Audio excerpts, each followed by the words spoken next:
Hey everyone, welcome to another Anime Kingdom discussion and review. This one is on episode 9 of Noragami Aragoto, and this episode, holy crap, like a lot of things are going on, a lot of build up for the next episode. And normally when I talk about build up episodes, I'm like, it was okay, you know, it was building up towards the next episode. But this one was, in fact, like, it was just like a lot of crazy things going on that I was like, I really love this episode, and I just cannot wait even more for next week's episode.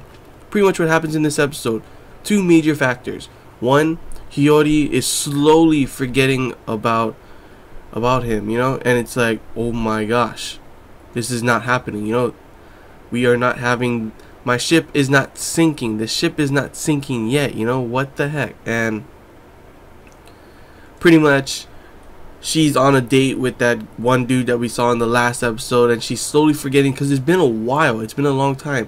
And what I'm thinking this whole time is like, oh my gosh, Yukine, go back to, you know, go back to the world, see Hiyori, and remind her about Yato and himself, because she is forgetting not only about Yato but obviously Yukine, because he's just literally always practicing and everything. He's trying to keep his mind off the fact that Yato's gone as well, and I see that, but Hiyori is starting to forget them. That ship is not gonna sink, guys. I'm sorry, not yet. This whole episode, I was so frustrated every time she's, you know, was trying to remember him, and she was forgetting whenever, like, when the date first came up, the triple date first came up, she was like, oh yeah, I wanted to go with, and then she couldn't remember. And then the whole thing with the keychain she was gonna give, and she's like, she couldn't remember who. Then she started crying at the end, and then that bastard kissed her. I was like, no, I'm gonna punch this guy in the face. No. Oh man, it just had me like full on, just like, no, that whole part. But other than that, of course, you know, we do have Yato going in with Nora into the underworld, and it's pretty cool to hear about Izanami and everything, because I know some of the Japanese gods and stuff, so I was like, oh, Izanami. So he goes in there, we see that the conjurer that they want to grab is Ebisu. The gods also figured it out that Ebisu is the conjurer, the guy that's trying to make these masked ones and everything, and that's what the whole thing that they had at the beginning-ish. And of course Yato goes in to take him out, but of course Ebisu has different plans. Ebisu is a lot different than I thought, that's for sure. His character, he doesn't seem like a bad guy, really. It's really weird. Like, I don't know why he's so bent on doing this and everything, and why he's okay with, like, reincarnating so much times, and they could keep doing this, you know. And he even says, like, he even told Yato he would be a good god because he cares about his life, but obviously Ebisu doesn't really. He just has one goal in mind, and that's, you know, conjuring up one of the phantoms and stuff like that. So he goes down to get one of those brush things, and the only place you can get it from, person you can get it from, is Izanami. And Izanami, of course, that's what I was wondering in the last episode, like, what the heck? Why does that look like Hiyori? And the reason is Izanami takes face of who you want to, like, I guess, who you want to see the most. Which was quite weird for Ebisu, that one lady from a tavern or something. That was like, what the heck, Ebisu?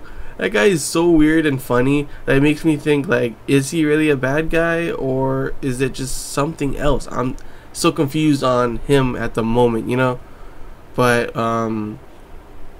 it seems like they were partnering up and everything, and then all of a sudden, oh gosh, one has to stay to be her friend or something. She wants friends. It was kind of sad. I kind of feel sorry for Izanami. Whenever there's an underworld story or something, like, I feel like the person in charge, Hades or something, like, they don't always want to be in charge of that job, but someone's got to be. And Izanami obviously is lonely and wanting friends, so she made the brushes so she can make her own friends, which, you know, are phantoms and everything. Little penguin phantom was pretty cute to see flying around. But so they end up fighting. It's a pretty cool fight, to be honest, seeing Ebisu use one of his, it's like a fist thing, while, you know, Yato uses Nora, and then all of a sudden the fight goes on, and it looks like Yato's winning, and all of a sudden, what? Obviously Nora is, you know, a Nora, and one of her other masters was Ebisu before in one of his past reincarnations and everything. So Ebisu ends up winning, but that was his plan all along. He said he wasn't going to deal with her normally, and he got one of the brushes, and they end up running away with Izanami getting pissed and gonna chase him. And the fact that Ebisu says, you know, he called her mother, so that's kind of confusing as well. Like, that really got me like, what? But yeah, that was pretty much the episode. Pretty dang good episode. I really enjoyed it. Lots of build up to the next episode. This was a build up episode, yet really crazy episode. We have Hiyori, you know, making me just feel like no, forgetting, you know, Yato and Yukine.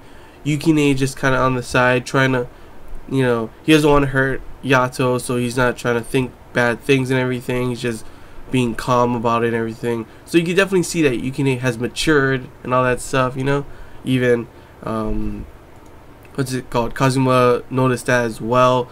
And then the fact that Ebisu is a conjurer, wondering what the heck's going on with that his mother is Izanami. What? And will him and Yato be able to escape the clutches of Izanami in her own world, in the underworld? Because I'm thinking that's gonna be hard. But yeah, that's it for this discussion and review. Pretty much that's the episode. I can't wait to see the next episode, to see what goes on, what's gonna happen to Hiyori, what's gonna happen to Yukine, what's gonna happen to Yato and Ebisu. What are the gods gonna do if they do escape to, you know, Ebisu, and in injunction obviously Yato, and who is Nora's father still yet as well. So many questions, so many things. I just can't wait for next episode. Like, I thought Bishamon arc was amazing. How are they going to do in this one? And so far it's actually pretty dang good, and I can't wait to see the rest of this arc. But yeah, hope you guys enjoyed this Anime Kingdom discussion and review. If you have any questions, feel free to comment below. If there's anything I missed and you want to talk about, comment below as well. And until next time, guys, see ya.